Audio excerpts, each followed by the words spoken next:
Pilgrim agreed and ran up the slope of the mountain. Shaking his body once, he changed into a tiny mole cricket, indeed a delicate and lightsome transformation. You see.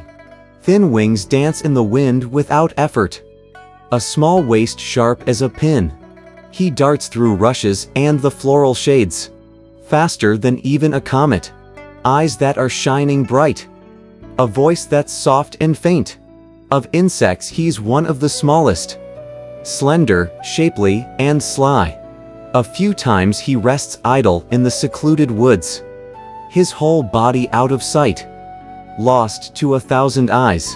Spreading his wings, he flew with a buzz up there, caught up with 8 rules, and alighted on his neck beneath the bristles behind his ear. Idiot was intent on traveling. How could he know that someone had landed on his body? After walking for 7 or 8 miles, he dropped his muckrake, turned around, and faced the direction of the Tang monk. Gesturing vehemently with hands and feet, he began to let loose a string of abuses. "You doddering old priest," he said. "You unscrupulous ban horse plague. You sissy Sha monk. All of you are enjoying yourselves, but you trick old hog into stumping the road. All of us seeking the scriptures hope to attain the right fruit, but you have to make me do this so-called patrolling the mountain. Ha, ha, ha. If there are monsters known to be in this place, we should have taken cover and tried to get by undetected. But that's not sufficient for you. You have to make me go find them instead. Well, that's your bad luck. I'm going to find some place and take a nap. When I am through sleeping, I'll go back and give you a vague story about having patrolled the mountain, and that will be that." It was the good fortune of the moment for Idiot. As he walked further along, carrying his muckrake, he discovered a clump of red grass in the fold of the mountain. He crawled inside at once and used his muckrake to create for himself some sort of floor mat. Lying down and stretching himself, he said, "Oh joy! Even that ban horse plague is not as comfortable as I am now." But Pilgrim, you see, who had stationed himself behind his ear, heard every word. No longer able to contain himself, Pilgrim flew up and decided to badger him a little. With one shake of his body, he changed again into a small woodpecker. You see. A fine bill, iron hard and glossy red. And bright, gleaming patterned plumage.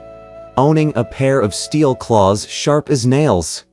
Famished, he fears not quiet woods. He loves best the dried trunks worm-rotted. He cares, too, for the lonely old tree. Round-eyed, fan-tailed, he's very perky. His pecking sounds are worth hearing. This creature was neither too big nor too small, weighing perhaps only several ounces. Armed with a red bronze hard bill and black iron claws, he hurtled straight down from the air. 8 Rules was just sleeping soundly with head upturned when his snout received a terrific bite. So startled was Idiot that he scampered up at once, madly shouting, "A monster! A monster! He stabbed me with the lance! Oh, my mouth is sore!" He rubbed it with his hands and blood spurted out. "That's weird," he said. "I'm not involved in any happy event. Why has my mouth been painted red?"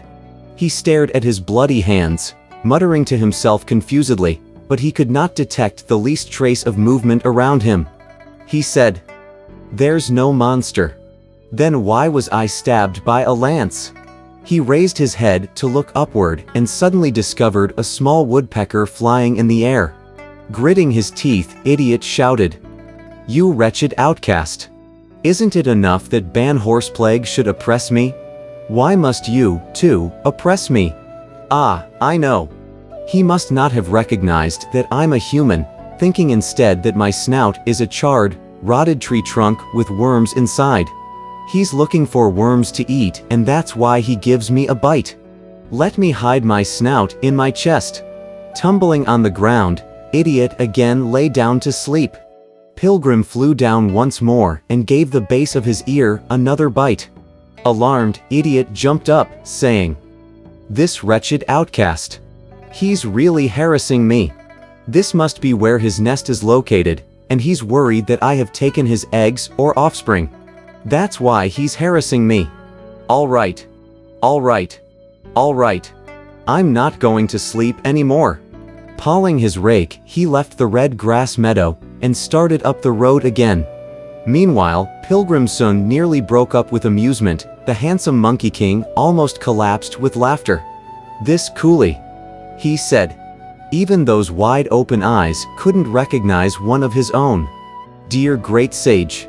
Shaking his body and changing again into a mole cricket, he attached himself firmly to Idiot's ear once more.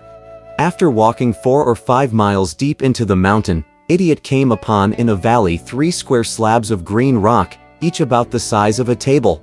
Putting down his rake, Idiot bowed deeply to the rocks. Laughing silently to himself, Pilgrim said, "This idiot. The rocks are no humans. They know neither how to talk nor how to return his greeting. Why bow to them? That's truly blind homage."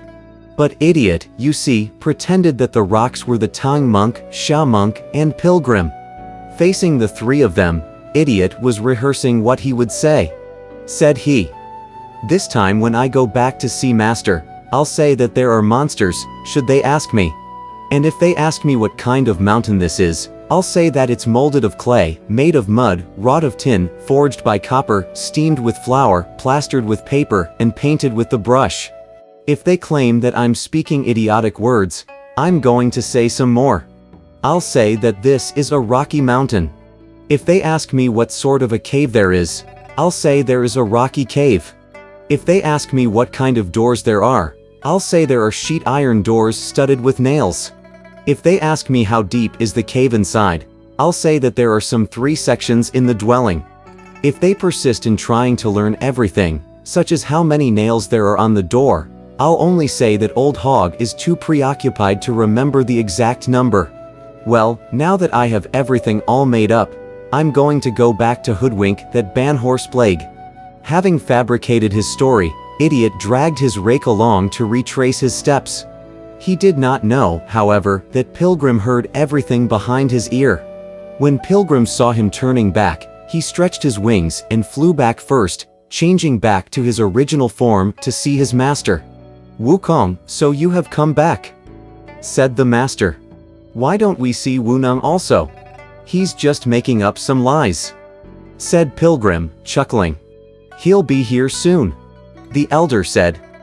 "A person like him, who has his eyes covered by his ears, has to be a stupid fellow. What sort of lies can he make up? It's got to be some humbuggery of yours again, trying to put the blame on him."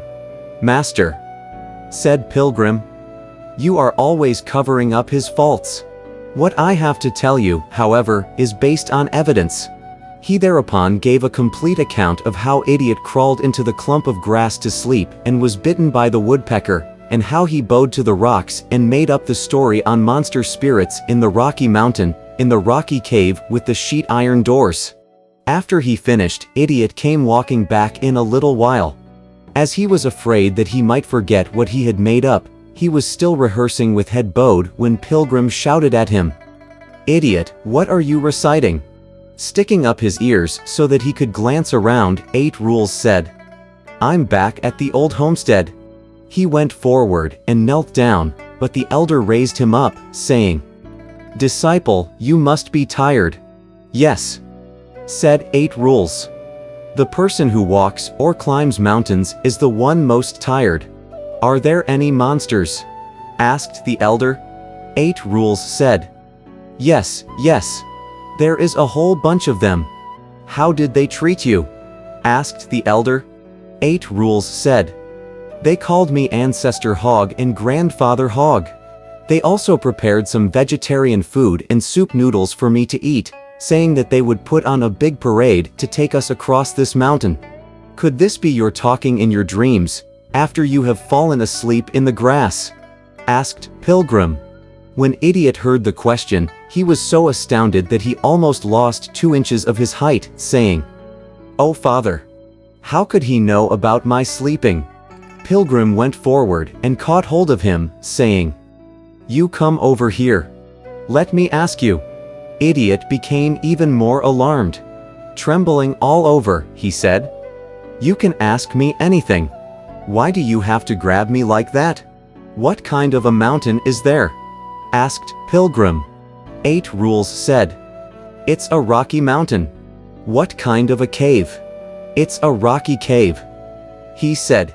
What kind of doors are there? Pilgrim asked. There are sheet iron doors studded with nails. He said. How deep is the cave inside? There are 3 sections inside. He said. No need for you to say any more. Said Pilgrim. I can remember the last part quite clearly, but because I fear that Master still won't believe me, I'll say that for you. You sneak. Said 8 Rules. You didn't even go with me. What do you know that you can say for me? How many nails are there on the doors? Said Pilgrim, laughing. Just say that old Hog is too preoccupied to remember clearly. Isn't that about right? Idiot was so frightened that he fell on his knees at once. Pilgrim said. You bowed to the rocks and began speaking to them as if they were the 3 of us. Isn't that right? You also said, let me make up this story so that I can go hoodwink that ban horse plague. Isn't that right also? Elder brother. Said Idiot, kowtowing unceasingly. Could it be that you accompanied me when I went to patrol the mountain? You overstuffed coolie. Scolded Pilgrim. This is an important area. We asked you to go patrol the mountain, and you went to sleep instead. If the woodpecker hadn't jabbed you up, you would still be sleeping there. After you were roused, you even made up such a big lie. You could completely ruin our important enterprise, couldn't you? Stick out your shanks at once, and you'll receive 5 strokes of the rod as a keepsake. Horrified, 8 Rules said.